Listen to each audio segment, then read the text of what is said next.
going down. How y'all doing? Welcome to the How Do You View You podcast with your host Griffinstein. Today we have Kontac. Yes, sir. In the building. Today's show is brought to you by Sole Pickles, S-O-L-E Pickles. Use your code DARK11 to get $5 off your cha-cha, your pickles, your asparagus, all your vegetables. Sole Pickles, DARK11. Use that code. And if you're watching us on YouTube, subscribe, hit the thumbs up, leave a comment, tell us what you think. From Richmond, the teacher, the doctor, the procurer, the puppet master. You're making everything happen for the kids and for the grown-ups. If you be yourself, you'll like yourself. So, yes, sir. What's going on with your Kontac? Blessed to wake up another day, man. Crazy times, but we gonna get through it. So what's your main feeling on this toilet tissue theft and stuff? Well, not theft, but you know what I mean, hoarding. I mean, it doesn't take a pallet of toilet paper to last even a family of 10, but I feel bad for the elderly that can't go to the grocery stores and stuff like that. The ones that probably really need it, or the single parent families that got tons of kids, or I don't know. With me, we bought a few and that was it. We didn't go overboard with nothing. Yeah. So it's sad. It's real sad to see how people are. Yeah, when the times get when it gets squinched on them. So do you think what is this really hiding in? Is it hiding something? Do you think is there some? When people say big things happen, it's because the government, quotes, is doing this and doing that. Somebody's making money right now off of this. Yeah. I don't know, the Clorox or the tissue companies, or they talking about charging people to get tested, the kits and stuff like that, when all that stuff should be free. Yeah. But I don't know. It's definitely. Imagine right now they tell you this is happening. How many people are going into their 401ks taking money out right now? Because they know that the stocks are going down. So it's a lot of things we don't know what's happening. Yeah. So you just gotta, be smart about your money and stuff. I hear people saying, I'm gonna take all my money out the bank because the banks is gonna shut down, or I don't know, man. Gas is going down though, so it did go down. So yeah, it's some positive in this. Yeah, that's silly shit. But so what's going on? What is Kontac doing right now in this crisis to help the children and stuff like that? Well, right now, like, our school shut down for a month, so I'm taking over our Instagram account, and I'm gonna have a thing called the Word of the Day, where I got myself, other teachers, and some celebrities that are gonna give the kids a word of the day. They'll look up the word, write it down 10 times, use it in a sentence. Just something that they can do at home. Since I teach PE, I will also be doing some activities online for them, and read books, just different things, so kids can, kids that are on social media, they can log on and be like, and have stuff to do. So that's my thing. And then we're gonna do some reading of books and put it on YouTube, so kids all across the country can, just bear with this, and get some learning in while they're at the house. Yeah. Instead of playing video games all day. Yeah, something that don't build something. Yeah. Damn, that's good. That's pretty good. Because I remember you was just telling me about how some kids, this is their meal. Mm-hmm. This is their, this is the only thing. And you was going to talk about what y'all trying to implement? Our school, they're doing breakfast and lunch to all the kids, so they're figuring out a meeting place to where they can get their breakfast and lunch. But there's districts all over the state that are doing the same thing. I know in Richmond they're doing it. Like Steph Curry just had a big thing for Alameda County for the same thing, to get breakfast and lunch, because the thing is, a lot of kids need school breakfast and lunch, or they won't have it at home. So that, you got to think about that during this time in those school. And then the parents that have to, what I hate is, it's like the parents that have to stay home from school. you know, the ones that can't miss work. You know, like what happens? You know, you got to pay the bills, or you got to stay home with the kids. So I don't know. It sucks. It really does. You know, I mean,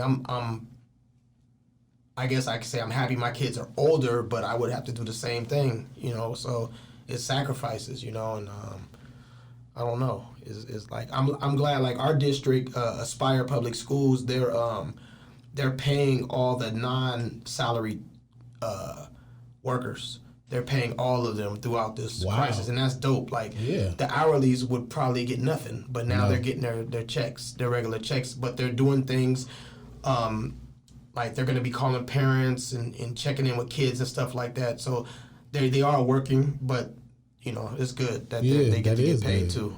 Because man, a lot of people is only like a check and a half away from the street. Real talk. Man, that's good. I'm happy to see that. At least that is working out. Yes, sir. So I don't know if the people know, but I was on your last children's album, the Never Give Up. Yeah. So you want to get the people up to date on that and the next project, the next two projects actually. Yeah, we man, I've been working behind the scenes. You know, I mean, I'm not one of the household names like your bigger rappers, but I talk to Rave and different people I know. I like staying in my lane, and my lane is the positive music. You know, a lot of people don't like the positive music, but there's millions of people that love positive music. And myself being a teacher, it's like I'm a role model. You know, so short story. Back in the days, I put an album out with E-Ray-C, and one of my students bought the album at Tower Records, and he came to school with the album. And he was like, man, Mr. Steve, look, I got your album. And I just kind of like, damn. Not that one. Yeah, and it made me feel bad, man. And after that album, I stopped doing the cussing on albums. Right after that, the kid's name was Randy Garcia. I still remember it. And it made me feel bad because he's going to be listening to all this stuff, and I'm his teacher. So I remember I called his mom, and I said, hey, I want to buy the CD back from your son, and I bought it back. And then I told him, I said, man, I'm gonna do some music that you're gonna like. So about a year later, I put an album out called Learning in Motion. It was called Learning in Motion. And what happened was I got a grant for like $5,000 to put together this album. And I got over 100 kids from our school to come into a recording studio. Oh, I remember at different times. I remember that. And I had E-Ray-C on it. And the cool thing was the album got on the XXL magazine. I had a write-up about that album. So that brought some light to it. And then here comes the hyphy movement. You know, the hyphy movement was big. And then I was like, man, I got to do something, some positive things. So I did the Stay in School. And that was you know, like a gold mine, not as far as financially, but just getting positive music across, because I got all the top hyphy people at that time on one song. It was the Jacka, R.I.P., Keep the Sneak, the Hood Stars, E40, Selsky, San Quinn. I got Mac and AK, I got E-Ray-C, Federation. I got all these guys on one song to tell kids to stay in school. And I remember I went to KMEL with it. And, you know, they're like, all right, we'll play it, you know, we'll play it. So it didn't happen for a little bit, but I went to Wild 94.9, and I dropped it off to Jazzy Jim, who was the program director. And by the time I drove home, I heard it on the radio. God damn. Yeah, and then much love to Chewy, because Chewy played it on his morning show.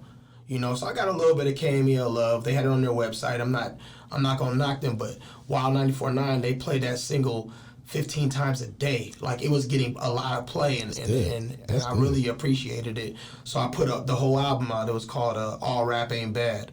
And like I was on the source for it, the allhiphop.com, and a whole bunch of different things. And then we did the Stay in School video, and that aired on MTV Jam. So, you know, that was like, it was big for me to just have a positive, you know, album. You know, somebody from Richmond doing it, you know? I mean, I was born in East Palo Alto and raised in Richmond, so I always tell everybody I got the best of both worlds. You know what I'm saying? I work back in East Palo Alto again, so it's like coming back home. Yeah. but I'm always back home again, so I have 2 homes. So I'm always going to represent both. You know, I'm going to represent Richmond forever. I'm going to represent East Palo Alto forever, because both those cities made me who I am today. You know, going through the West Contra Costa school district, we didn't have the best of books and all this and that, but you know, everybody had a teacher that cared about them. I'm pretty sure everybody had at least one person throughout their whole, you know, educational life, that they had somebody that really cared about them. And I, you know, like Miss Scott, I still talk to Miss Scott now to this day, and she was somebody that would look out for a lot of people. I remember when they had the Rodney King thing, and kids in Richmond was going crazy, and I remember they attacked the softball coach, and it was just a whole big thing. But she would be one of those people that would calm everybody down, like, you know, you don't need to do X, Y, and Z. You know, so, you know, there's good teachers everywhere, man. I believe that. There's also teachers that just do it to get a paycheck. I mean, believe that. I mean, there's teachers that will work in an urban area because when on their resume they can go to another middle class or you know, a wealthy neighborhood, and if they worked in an urban area, they get more money for that. Yeah, there's you know, but I'm not saying all teachers do it. I know a lot of teachers, and most of the ones at my school, they do it because they really truly love the kids. It's not for the pay. You get a check, but I mean, you could do a lot of other things to get more money. But you know, just to be that person that, you know, that a kid can depend on, man. I remember years ago there was a kid, and he called me at night, and he was in a neighborhood, and he was like, "Man, Mr. Steve, I think something's gonna happen to me. I'm in the wrong neighborhood." Da da da da. And I got out, got him, took him back home. You know what I'm saying? So it's just little things like that. And like last week I had a student who was talking about committing suicide. And this was last week, man. I got out of bed at 11:45 p.m. and stayed in the hospital till 2 a.m. Oh, he tried it. Yeah, the person tried it. I'm not gonna say if it's a he or she. Oh, I'm sorry. And I didn't get home till 2 a.m., man. And you know, I'm not one to post. I don't. No. But I'm just sharing it here. It's like I really do care about, you know, the kids, and that kid's mom appreciated it. Like, I didn't know who else to call, so I called Mr. Steve. So, you know, I mean, yeah, you know, I'll do anything for the kids, and it's just not my kids. Like at my school, I mean, I've given back to a whole bunch of schools. When we did the All Rap Ain't Bad album, I gave 2 computers to Lincoln Elementary School. We gave money to Nystrom School, you know, and Washington School, you know, different schools in the area.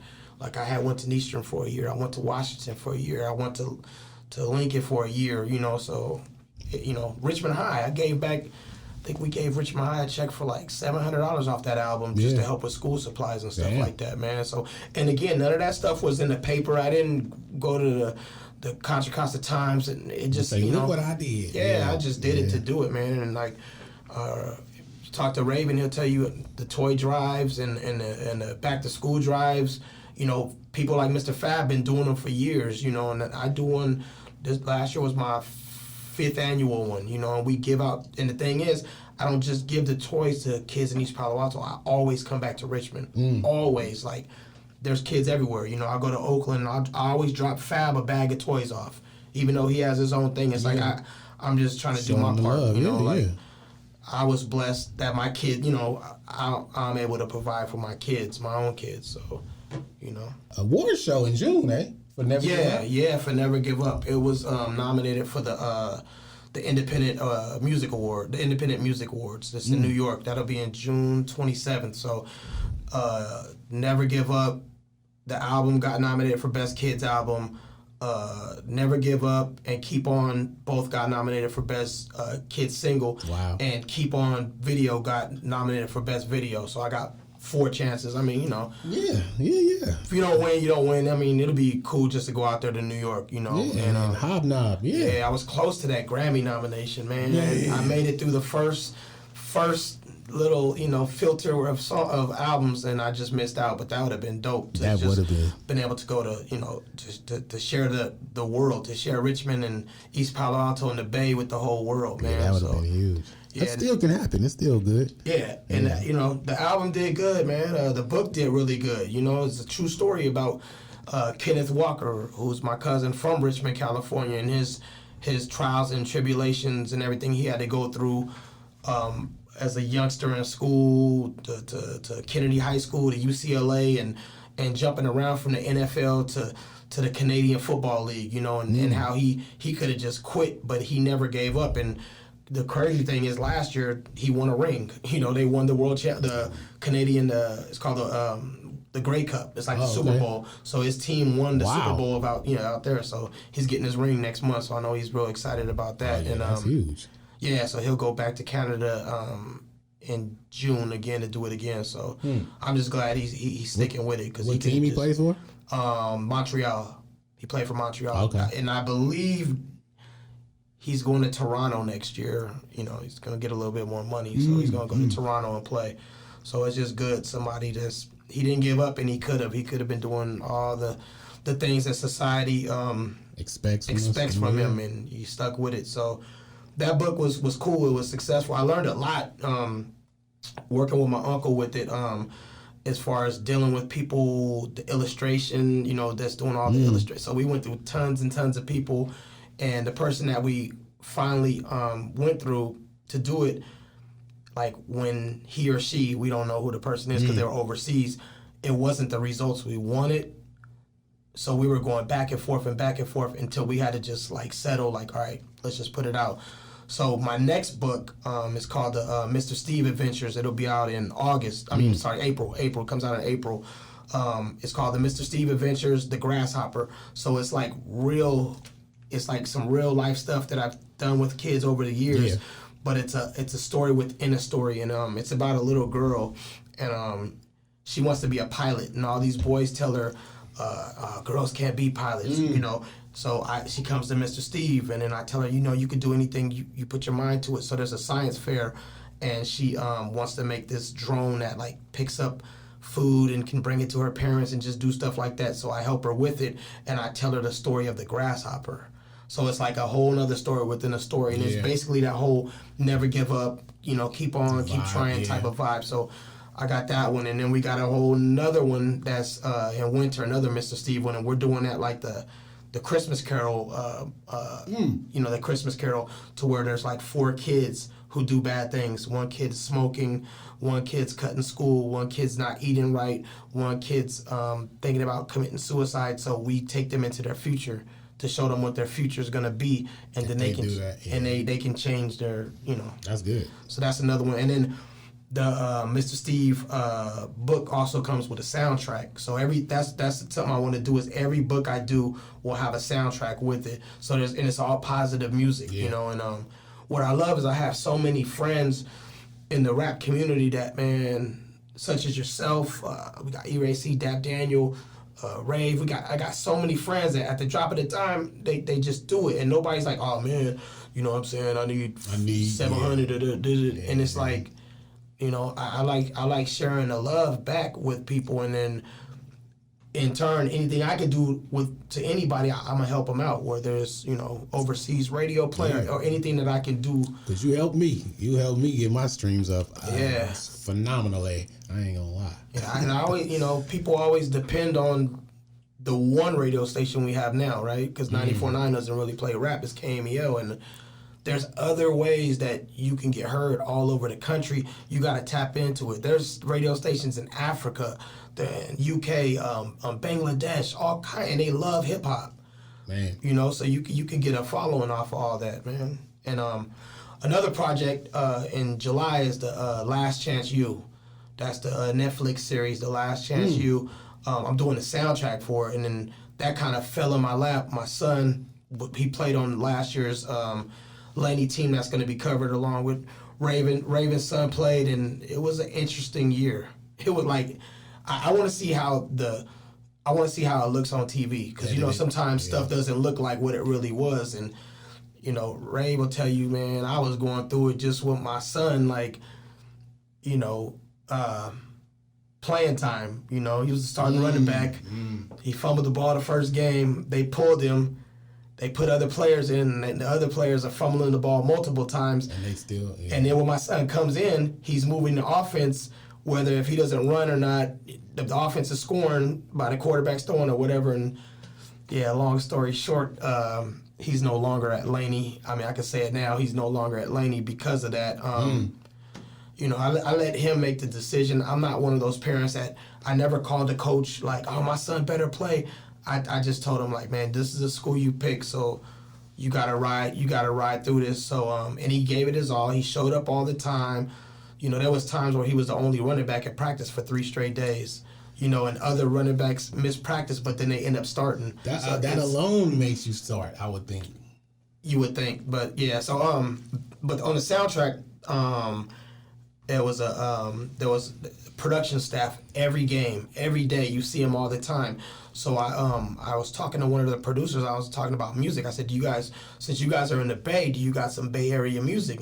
And she was like, her name is Ashley, and she was like, nah, we don't have no music. And I'm like, what? If you're gonna do a show, you should do music or from the region. Yeah, I mean, I'm not expecting you to put it in every episode, but have some music in there that represents the Bay.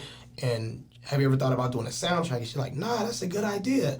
So we every game I would talk to her, and I was like, man, I could hook up a soundtrack. So I gave her the Never Give Up CD, and she loved it. And she was like, do you think you could make something like this football-like, or you know, more you know, not for little kids? I'm like, yeah. So there it is. It'll be out the same day. The same day the show comes out. I think it's end of July. It'll be out on all the streaming stuff. So that's good. Yeah. So we got Never Give Up. The Never Give Up single from my album is going to be one of the songs on there. So that's, you know, that's a good thing for everybody involved. And then the good thing is all the artists will get their publishing. So that's the important thing, is the publishing, man. Like, some people be like, oh, you doing a soundtrack? Oh, they giving you thousands. Nah, there's no money up front. You can get money up front, or you can get publishing. You make your money off your publishing. My publishing. So yeah. I'm on that thing. You own that thing twice. You know what I mean? So, you know, and again, I always reach back and get my folks. You'll never see a whole bunch of the, you know, top tier rappers, and I go out and get Snoop and this. I mean, it'd be good to have them, but I got people that can rap just as good as them, and they knock it out. So yeah, and we'll be doing the video. The first single is we redid the. If you ever watched Last Chance U, they have some drums, and it's always a band that plays drums at the beginning. So we redid the song with the drum pattern, and we'll do that, and then we'll probably try to do like 3 videos for it. So that's another project, man. So. But the books, all of Mr. Steve's, you self-publishing? Yes, Amazon, man. But we're in talks of a publisher, because they saw the success. Like the Never Give Up book sold. It's almost at, I think it's at 800, almost at 800 copies. And for a book, that's like that's good with no promotion, just word of mouth. And I mean, the music helped the book, and then the book helped the music. So I think it was a plus to put the music with the book, because then you can listen to the music and buy the book, or buy the book and listen to the music. So there's no publisher right now, but we've been talking to a few people about possibly doing that. So we'll see what happens. Yeah, that's good. That audio book thing. I got an audio book through the Contra Costa College, Contra Costa library system, and you can get any book you want as an audio book. So I think it's more. I think people, you know, they don't read them as much. So if you do all your books and you read them out, like you said, on YouTube or whatever, that's going to be huge. I think that's going to be huge. Yeah, that's something good. That's a good thing, though. Yeah, man. You know, just trying to keep doing some positive things, man. That's what I'm all about. Is doing the positive stuff. I mean, like I said, back in the day, I was doing the regular rap like everybody else. I also got, you know, my hopes broken a few times, man. Like it was 2 times I was gonna sign with a major label, and it just last minute it didn't happen. So, you know, I'm glad I went through certain things like that now, because now I could just. The independent game is the way to go now. You don't need no label. No. You don't need no label at all. Like, they're a hindrance, I think. Yeah, like back in the day, I was gonna sign with Mac 10 and Who Bangin' Records. I I met one of his A&R people, and I had a single called Ghetto Booty, and the single was with 2 Live Crew. So that's like a whole other story on me, like doing my music and having 2 Live Crew. Like I used to tour with them. Every time they would come to the Bay, they would come get me, and I've done Modesto, Reno, Salinas, like Stockton, everywhere. Wow. City Nights at San Francisco. I performed at the first Wild 94.9 Bomb on stage with 2 Live Crew. 2 Live Crew? On stage with them, you know, and I learned a lot from them. You know, when you think of 2 Live Crew, you just think of naked girls, right? And that's all I think of. And all the raunchy stuff. And I seen all that, but they used to tell me like, man, we don't talk to none of the dancers like that. This is all business. And it was just like, wow, okay. Wow. Yeah, I didn't, you would think, Yeah. but it's all business, and it's like you need to make your money at the end of the day. That's how it should be, though. So, the single I had, it did good. It did really good. Like I was in rotation on Wild 94.9.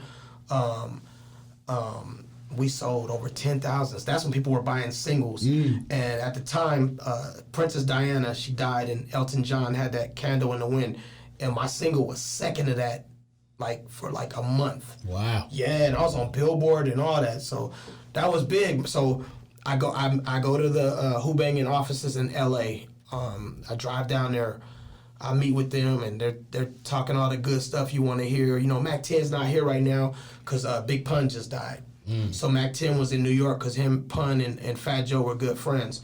So they take me to the jewelry store next door, and they're like, all right, we're going to get your Who Bangin' chain. We're going to do the Ghetto Booty single. We're going to put Mac 10 on the remix. We're going to do a video. We're going to go through Priority Records. I was like juiced, you know. I was like, if there was social media, I would have looked like an idiot because I would have been posting, and I'm on Who Bangin'. I drive home excited, right? I'm excited. I remember they told me, yeah, you know, Mac 10 got a new girlfriend. I'm like, for real? So who is it? Oh, you can't tell nobody. It's T-Boz. I'm like, for real? This is before anybody knew all that. Yeah, I wouldn't have never thought that. Yeah, and then so, long story short, I wait 1 week, 2 weeks. Oh yeah, we still gonna get to you. Don't worry. 3 weeks. A month, oh, he just lost his deal with Priority. Oh. And I was just like, yeah, damn. So that stopped everything right there, man. That stopped everything. And, you know, it kind of, you know, that hurt. That one kind of hurt. I can imagine. So fast forward a year later, there's a music conference at USC. And Silky from Richmond, Silky was performing with Den Finn. From the 187 Fact, and they were on stage at USC. My uncle had hooked me up with this music conference. He said, you should just go to it. You might meet somebody.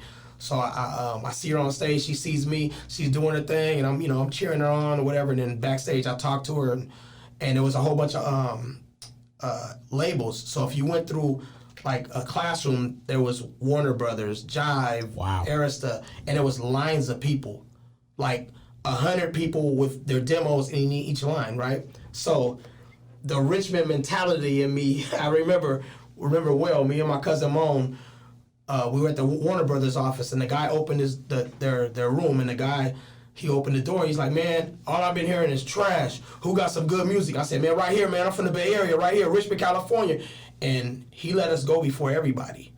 So we went in there, first single he played was the Ghetto Booty song. He loved it. Then we played a few other songs. He loved it. So he's like, all right, I'm going to call you. Here's my card. I didn't think nothing of it, you know, whatever. I went home. He called me. He's like, I got a flight for you to come to L.A. What? So he flew me to L.A. I go to L.A. I meet with, he's like, I'm going to introduce you to the CEO. And I'm like, okay, the CEO, okay. Yes, Grand Jury Entertainment. And I was like, I heard that. Yeah, we put out Rome. Remember Rome? Yeah. Every time I see him and Silky Fine, the Romeo and Juliet. So I'm like, I heard of that label. He said, I'm going to introduce you to the CEO. So we go to this mansion in L.A., right? I get picked up in this Jaguar. Damn. We go to L.A., and the A&R guy's name was Thomas. So out comes a guy in a wheelchair. My Conception, the Crip, that put we're all in the same gang. Yeah. He's the CEO. Right, and I'm like, oh wow, that's where I heard it from. Yeah, he's Grand Jury. Yeah, and he was the one that did it. That we're all in the same gang. That was him. So I meet him. He's like, man, I like your music, man. We go in their studio. He's like, I like your music, man. We have a deal with Warner Brothers, man. I want you on the roster. He's like, can can you come back next week? I'll fly you out. We're doing a video. So I'm like, all right. So now I'm like, oh, I'm finna sign. I go home. They fly me back out with my cousin Kareem he went to El Cerrito. My cousin Kareem. We go to this video shoot, and it's a group called RPM 2000, and they was signed to Warner Brother. So they had a single with Teddy Riley. So we're at the video shoot, and I remember I had a Lakers jersey on because I had purple and purple shoes. And then I remember the guy was like, oh, you got to take that jersey off because we can't have no logo. So they got me another shirt. And I see these kids all running around, like these youngsters. And Mike was like, hey, if you need your hair braided, go over here. And my hair was like freshly braided. And I was like, nah, I'm cool. And it was Amarion from B2K's mom. She used to be the person that do people's hair. Wow. So B2K was there running around they're like young. Yeah. And they were like, oh, we're going to be the next group, this and I'm like, oh, okay. And then here comes Batman from Immature, and they're all over there, and we all chilling and stuff. And then I meet Teddy Riley. We do the video shoot. I had a little cameo in it, and it was cool. But then, man, I saw something I never seen ever. I'm going to tell you this. This is one of them stories, man. This is one of them stories, man. This is a Suge Knight story. So, the video shoot's wrapping up, and me and Kareem, we're eating some food, just chilling, talking to the A&R, and Thomas is talking about, hey, I'm finna book you in the studio. We're gonna do this remix. Who do you want on the remix? And I'm like, what? He's like, you can get anybody you want on this remix. Wow. So I'm like, Snoop, E40, Ice Cube, I'm thinking about all these people. Jay-Z, I'm thinking about all these people. So then I look and I hear some commotion. Mike's in a wheelchair and he's cussing out some dude, talking about, man, I'll kill you. And I'm like, I kind of step back and I'm looking, man, this is something I've never seen in my life. So Mike had bodyguards, and he got up on one of his bodyguards' back and knocked the dude out. Oh. Imagine that, man. Yeah, I can't. He gets up on the bodyguard's back and he knocks the dude out. I never seen nothing like that in my life. Still for that? He knocked the dude out, man. And I was like, wow. So then we leaving, and I'm like, man, that's strength, because it's hard to knock somebody out with no legs. Mike had big arms. Yeah. And it was like, damn. So. And that was practice. You can't just... Yeah. He got on his back, and then they arguing, and he just swing and knocked the dude out. Damn. So, Never would see that. Yeah, so then I'm like, I don't know if I want to be around all this. That's what I was thinking, So then on the ride back to the airport, Kenny M, who is one of their producers, he produced 2 songs on E-Ray CMI, our album. So he's like, man, Kontac, I'm going to be honest with you, man. If I was you, I wouldn't sign. So I thought about it, and I ended up not signing with them because he told me, he said, this type of stuff happens all the time. He said, man, you ain't going to get your publishing. So he started telling me everything. Yeah. And, so Mike, after this, that R&B group's album came out, he didn't have his deal no more with Warner Brothers. Oh. So maybe I would have signed with him and stuck with him.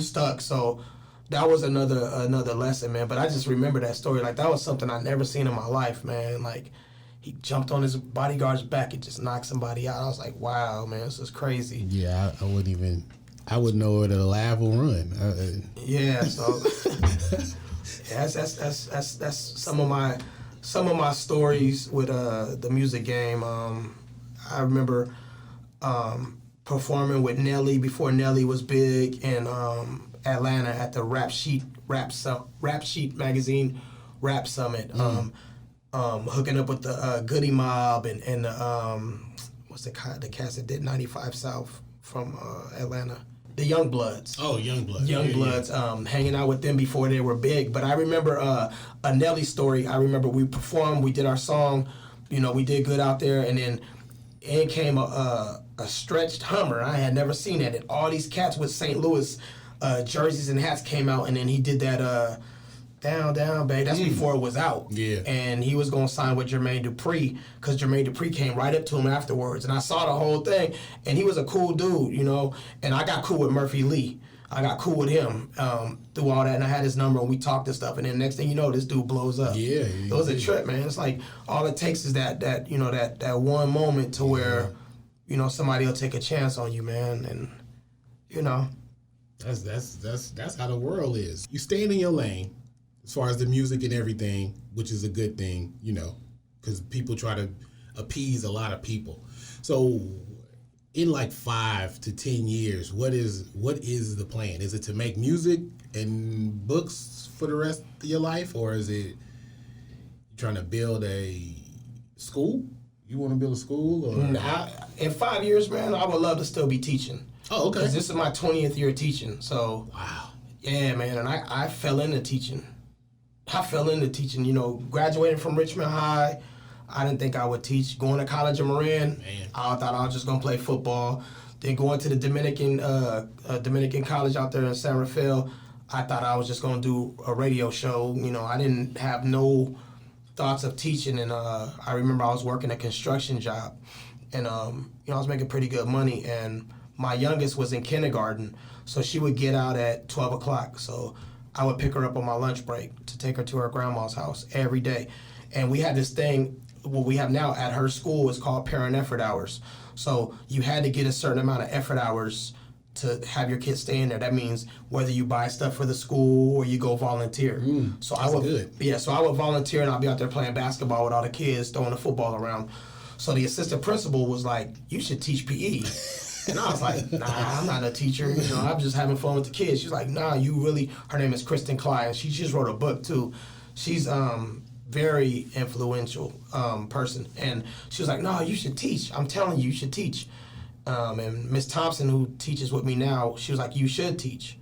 So the next year, I became a PE teacher. Wow. Yeah, and it was the best decision I probably ever made. You know. Wow, that says a lot. Yeah, they let me do me. So, you know, usually when you have the important part. Yeah, usually when you have a PE teacher, it's like, you know, go run 5 laps, go do this, and this, you know, all this. I make it fun. Busy work. I make it fun, you know, like we do a Black History Month celebration, and I just did my 20th one. So for 20 straight years, I've done all the dances for the kids, and they perform in front of over 400 parents and stuff.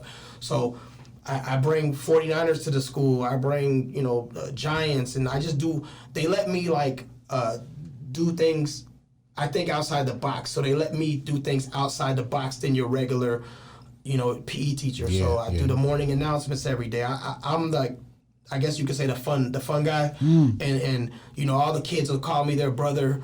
You know, their brother, and you know, and that's cool with me. And it's crazy. I've been there so long. I have 20 kids who I taught their kids. Jesus. Yeah. Damn. Yeah, I got 20 kids who I taught their kids. I have 4 staff members who I taught. So that's legacy right there. Yeah, you know, and this, man, I get up every morning and it's like, I love my job, man. That's some good. people don't like their job, and I love my job. It's nothing like, if you having a bad day, you come there and you got over 400 kids that love you. You know, and how can you be sad? Yeah, you can't. I mean, the world can be ending, and you gotta be Mr. Steve for these 400 kids. Shining light. You still gotta be. So, and I still do it, and I enjoy it, man. I enjoy my job. I can really say I'm actually happy for you, because that's rare. I mean, people will say they love their jobs, and then you talk to them, and they be like, "Man, you know, but that bitch on there." Yeah. If to truly love your job, I can't wait till I can do that. That's I think that's what the attainment should be. Yeah, and I've been blessed with good principals. I've never, knocking on wood, I've never had a bad principal. Every principal has always let me. They know I have the best interest of the kids, and they let me just be me. And I got a great staff, man. I've been there so long now, I can give advice. Damn. You know, so, I mean, you know, and I love to give advice, and I still learn, you know. I'm not the teacher that's going to tell you the A times E times C, you know. I'm not, but I've had a substitute before, you know. I can do a lesson, but, I mean, I love being outside. I just love it, man. There's a lot of games I learned in Richmond that we do, you know. Remember all of us when you were in the house and you didn't have a basketball hoop, you would get a wire, you know, the hanger. Hanger. You know, we'll do stuff like that. Yep. Yeah, the sock or the ball or the paper. Yep. And I do that with the kids now, or we'll just use a garbage can, and the kids call it curry ball, because, you know, they love Steph Curry, so they'll call it curry ball, and it's different things like that we do to just, you know, have fun, man. And my motto has always been that if the kids ain't having fun, I'm not doing my job. Yeah, what are you doing then? Yeah. So I do have a question. Then why are teachers paid so? Why are they not paid higher? What is that? That's the $1 million question. I can say this. I get paid good. I put in 20 years. I get paid good for my job. But you can say I should be getting paid more. I don't know. I mean, if there's no teachers, there's no police officers. There's no doctors. There's no lawyers. There's no presidents. Teachers... You're the front line. I don't know. You would think, man. It would be... I think Gavin Newsom, I've seen some things he's doing helping out. So maybe that'll happen, man, because they're losing a lot of teachers every year. I mean, yeah. And if you can't... And I understand that you want to help kids, people, teachers, but if you can't feed your own kids off of it, or you have to drive all the way from San Luis Obispo. I remember a teacher we had in Portland. She used to drive from, and I didn't know where that was, but I looked it up, and I was like, she comes all the way from damn near, the other side of San Jose, L.A. almost. And I was like, I just didn't understand why they not getting, it's money here. What about the lottery money? I thought the lottery money was... I used to always say that. Where is that money at, you know? Where is it? And I always tell this, I say this to other teachers. I play the lotto once a week. And I said, if I win the lotto, I'd still work. And they're like, what? I still would teach, and I would do it for free. See, that proves it, right? It's like, all right, give me my benefits, but I would do it for free. And I would give school, I wouldn't give schools money. I would build things or do things. Because, sometimes you'll give a school some money and the school's not going to see it. The district. Yeah, somebody's going to. I would rather, all right, let me go to Nystrom. Let me buy you, you guys need A, B, C, and D. Let me just take care of that. That's how I would like to do it, man. Teaching has been rewarding, and I don't do it for the recognition, but I was able to win a few awards over my time. I won the Dennis Richmond Teacher of the Year award. Wow. And there was 5,000 teachers in the Bay Area, and I got chosen a PE teacher. Wow. So that was pretty. That was. Dennis Richmond gave it to you? Yeah. Wow. Dennis Richmond gave it to me, man, and they gave my school $5,000. So what I did with the money, this was during the recession, and we didn't have money for buses. So I gave the principal the check, and I said, just make sure every grade level can go to a field trip. So that whole $5,000 went to buses for field trips. Damn, that's huge. Yeah. I won the 49ers Teacher of the Week, and they gave me $1,000 for that, and we all the money went to field day. So that's like our end of the year like extravaganza for the kids. So we paid for that with that. I won the Warriors Community Impact Award. So from the Golden State Warriors. So they honored me at halftime, and that was cool. I saw the pictures, I think. Yeah, and then I won another 49ers award. And then I was in the running for the Gatorade PE Teacher of the Year, and I came in second to somebody on that. So, I mean, the awards are cool. The awards are cool, but the real award is when you got kids that graduated or kids that, kids that are out of school that come back and they still come to visit you. Yeah, that's good. That's the best thing. Or they still ask for your advice. There's been so many kids who've went the wrong route, and I've had to write letters to judges to help them out and stuff like that. Wow. I mean, I hate doing that, but I'm gonna do it. I'm gonna do it. I had, especially if they ask for help. Yeah. And we had our sister school was a high school, and we had football. So I coached football for 4 years. Like, we never had football, and that was the first time they had high school football in East Palo Alto since the 70s. So we raised money for that, and it was crazy. A quick story. We were in downtown Palo Alto, not East Palo Alto, Palo Alto. So we were in downtown Palo Alto with the team, and we had these little flyers, and it was like, if you could help donate, anything, so they're giving these flyers out, right? And I think we were there for 3 hours, and we probably got $20 total, right? So this older white lady took the flyer, and she was like, oh, okay, you guys are doing football? That's good. Oh, there's a number? Okay, I'll give you a call. Not thinking nothing of it. I get a call the next day. She's like, hey, can you, are you the coach? You're the one I met? Can you come to, she gave me the address. It was in Atherton. Now, Atherton is like Blackhawk. That's, that's like all the, so we're driving, and it was like myself, another coach, and 3 players. So we're driving to this like mansion, and I'm like, man, who stays here? Dang. So we get out the car, and we knock on the door, and she lets us in, and we walk in the house, and there's all this Giants memorabilia all over the place, and I'm like, wow. And her husband was Bob Lurie. He owned the Giants before they had AT&T Park, and they sold it. Wow. So he gave us $20,000 to start our football program. That was it, right? Yeah. So Damn. Yeah, he gave us $20,000, and he didn't ask for nothing. But what we did was we had the boys come the next week and do yard work and all that. Okay. And then that year we lost every game. But our first game, the game ball, we had everybody sign it, and we gave it to him, and he has it up on his trophy case with all the rest of his stuff. Oh, Yeah, so that really treasures it. Yeah, and that made me good. think that dude really. I mean, he cared. It could have been a tax write-off or whatever, but he didn't have to do nothing. Didn't have to do So that was definitely a blessing. And from that football program, it was cool because a lot of the kids I taught since kindergarten, I got to continue having them through high school. And I took some of the Coach Carter to where they had a certain grade point average. So all of our kids had a 2.4 or above during that season. So, it was fun while it lasted, and parents were happy that kids were listening to their parents. We had a thing called Tie Tuesday. So every Tuesday they had to wear a tie to school. So we would do little things like that just to prepare them for life afterwards, man. So that's a good thing. Very rewarding, Like I said, that's the best job in the world other than having 3 kids and one of them graduate from college, one of them about to graduate next month or in May, and one of them a junior. So that's like I feel I did my part as a parent. Every parent wants their kid to finish school or just to be a good citizen. Yeah. So good part of society, contributing part of society. Yeah. Huh, that's cool. Is there anything you want the people to know, like stuff coming up that you need either help with, or you just want them to know about any? Oh yeah.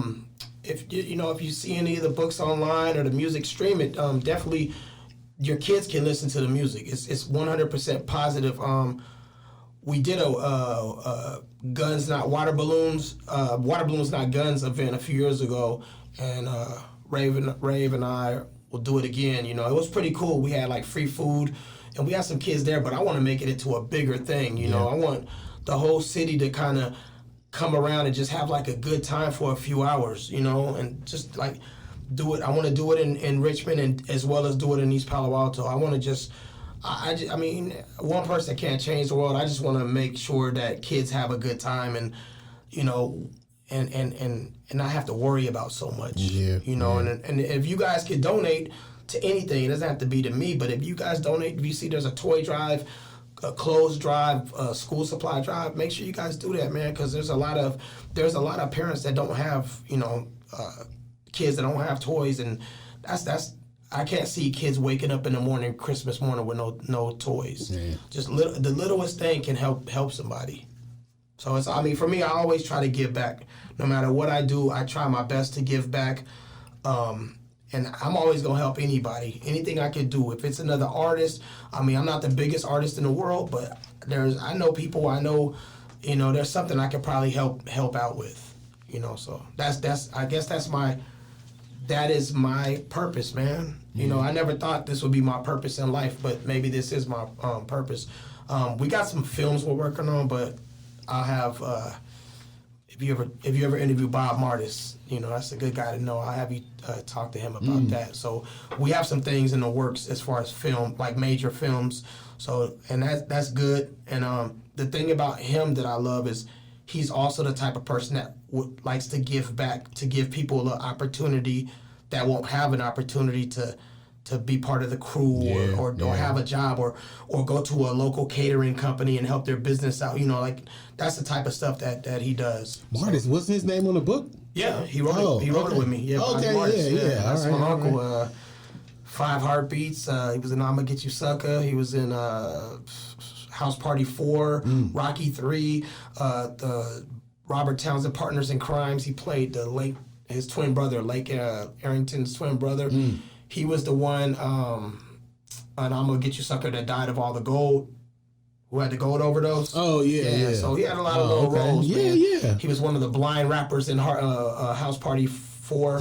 So he's definitely doing this thing. So Well, how can people reach you if they needed to, if they wanted some advice or anything? Just Instagram, Kontac21 on Instagram or Twitter. Hit me up, man. Any advice, anything I can do to help you out, man. I'm always willing to do that. Richmond and East Palo Alto got a lot in common. I think East Palo Alto was the murder capital for a little bit, and I think Richmond was. I mean, that's not something to be proud of. It's just you came from both. Is what I'm leaning at. And how do you? Because you work with kids, how do you, because it ain't the older dudes, how do you stem the violence? How do you, no, not even the violence, how do you get people to work together so that we could do all the things that we think we need to do as far as building up, blacks? And that's a good question. And you're right, Richmond to me is a big East Palo Alto. That's all Richmond is a big East Palo Alto, or East Palo Alto is a small Richmond. Yeah, either they're the same. Man, you just got to talk to your kids, man. I mean, our era coming up, and there was beefs, and we had a whole bunch of shootings in Richmond. It was not safe to be from North Richmond and be in the South Side, or being Central and being North, or being Hilltop. I mean, there was all these sets and stuff like that. And it's the same thing with East Palo Alto. You had G-Town, the Mid, Fludda, Menlo, and all, all these different, the Village, all these. It's the same thing, but I think the most important thing you can do right now is talk to the youngsters, man. Let them know there's a better way other than violence. Put the guns down. Talk it out. I wish it would go down to where people would fight instead of shoot, but nobody wants to take a butt whooping. Especially they put it on Instagram. Nobody wants to do that. But all you can do now is just tell your kids you love them. Tell when you see somebody doing the wrong thing or whatever, try to talk to a kid. Some kids aren't going to listen to you, but you'll be surprised somebody might stop and listen to you.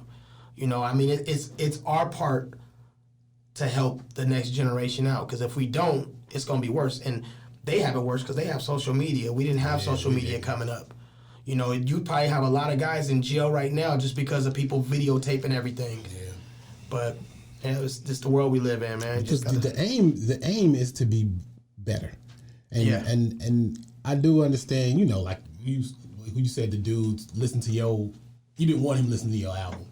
But I figure if I have something in me, I'm going to get it out. That's Griffinstein is dark. It's just dark music. But people think it's my responsibility, and I do have a responsibility to do something positive, and I do. But parents, that's rule. That's role number one, ain't it? Yeah, it's the parents' responsibility to what your kids listen to. Some parents don't care and they let their kids listen to anything. I remember growing up, when my mom and dad separated. My dad let me hear Ice-T and Too Short.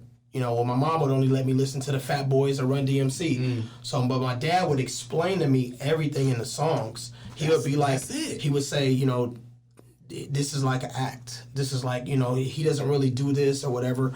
I remember my dad telling me, man, if you ever want to smoke some weed, come see me and I'll buy it for you. That's my dad. And I used to think, why am I going to smoke in front of my dad? But then later on in life, he told me, he was like, it's because you could have went and got it from anybody else and they could have put anything in it. Damed you. Yes, damed you, yeah. And then, growing up in Richmond with my grandma, we all stayed in the hood at one point, and my grandmother, she had a good job. She worked for HUD. So she took me from the hood and we stayed up in Hilltop. And she told me, you don't have to work. You don't have to just get good grades. Just do this and I'll take care of everything else. At first, I was like, nah, I'm still going to hang out. I'm still going to cut school. I'm still going to, do all that. I'm pretty sure everybody in Richmond remembers that if you cut school, they called you at 5 o'clock. Remember you get that phone call that your son has been, or your child was not in school today. Wow, no. So I used to go to school. I remember a few times when I was bad, I would intercept the call and act like I'm talking. Yeah, okay, yeah, bye. But she tried, and I think she did it. I owe a lot to her. She used to tell me, if you don't work, you got to go to the military or go to school. And I'm like, I'm not gonna go to the military. But she would just tell me, to love people and you know, and so I learned a lot from my grandma, and that's one of the reasons why I'm here every weekend in Richmond is to visit her. You know, I'm happy to still have her around. You know, and she really taught me a lot. She taught me a lot how to be a good parent. You know, she used to tell me, if you get into it with your wife or this and that, don't take it out on the kids. It's not the kids' fault. It's never the kids' fault. So she would teach me drop a lot of gems. Yeah. So I owe a lot to her. But as far as the music, I mean, it's the parents' responsibility, because you're the one. If your kid is young and you letting them on YouTube and Spotify and all that and listening to whatever, at least explain it to them. You know, because if not, they gonna be taking Molly's or lean or, you know, Xanax and just to see. Yeah. So, you know, yeah, I mean, my father did the same thing. He said, you go, because these dudes will do something to you just to see how you react. And I didn't understand that, but I do now. That's why I guess it's different when you have parents that really, you know, care about you. It sounds bad, but not that your parents don't care about you. Right. If they don't say these things. It's just, some people don't, it doesn't come into their mind. You your child's first defense. You should be. You shouldn't be expecting a teacher to do what you're supposed to be doing. Yep. It's supposed to be a joint effort. In fact, 60-40, 80-20. The parents should be higher, way higher. It should be higher. Especially if you're a father and you have a daughter. Oh my God. You know, I mean, sons, but if you have a daughter, you gotta tell your daughters a lot of things. You know, you gotta look out for your daughters and love your daughters. Yeah. But, you know. Again, everybody watching and looking, hit the subscribe button for the How Do You View You podcast, and we brought to you by Soleil Pickles, SOLEPICKLES. I gotta order me a jar. Yeah. Dark 11. Put the promo code Dark 11 in. You get $5 off. Okay. That cha-cha is amazing. I ain't gonna bullshit you. That cha-cha is amazing. And them garlic pickles. That's what I keep hearing that. Yeah, so that's the one. We on the Dark Network. Any shout outs? Last, you got the phone. Everybody in the Bay, man, from Richmond to East Palo Alto and everywhere in between. You know, we going through some tough times right now, but, you know, stick together, keep the faith, and, you know, we'll get through this, and, you know, love the kids. Everything's about the kids right now. Yeah. And we're going to do another one. We're going to do another one in September, October. It's all good. And all the books is coming out. Book come out next month. Yes, sir. Get that. It's called Grasshopper? It's called the Mr. Steve Adventures, The Grasshopper. The Grasshopper. Pick that up. Amazon.